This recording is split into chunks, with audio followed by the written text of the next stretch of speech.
I'm with Dottie, and I'm here to read Chapter 6 of Who Was Martin Luther King Jr.?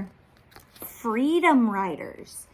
By 1961, there were not as many whites-only lunch counters left in the South, but far too many waiting rooms, bathrooms, and restaurants in bus and train stations still had separate areas for blacks and whites.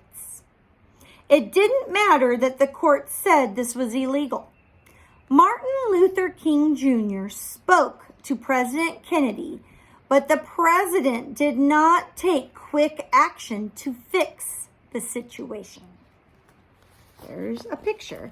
White section, colored section.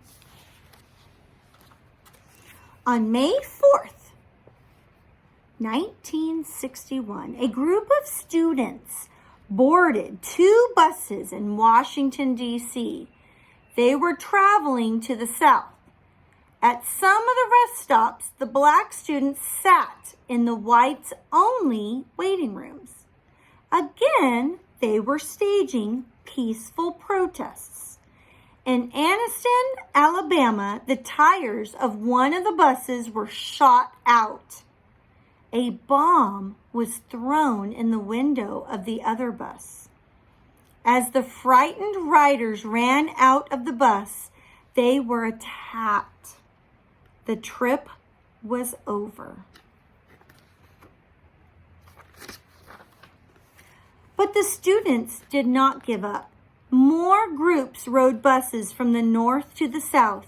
Again, students were attacked. Many were put in jail. These brave young people became known as Freedom Riders. One night, a group of Freedom Riders held a meeting in a church in Montgomery, Alabama, where Martin came to speak. A crowd outside threw stones and bottles at the church. But Martin urged everyone inside to stay strong. Together, they sang the freedom song, "We Shall Overcome." Finally, the angry crowd left. Was this the end of segregation in these places? No. The bus station in Albany, Georgia, for example, refused to give up a whites-only waiting room. So a man named Dr. W.G. Anderson started a group called the Albany Movement. This group staged sit-ins and boycotts. For months, Martin led marches all over Albany.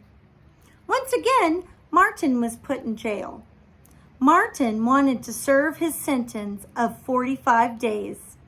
After only a couple days, however, Martin was freed. He had been kicked off buses and out of stores, and now he had been kicked out of jail.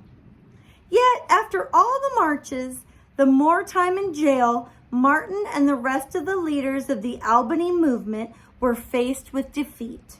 The segregation laws in Albany remained, at least for the time being.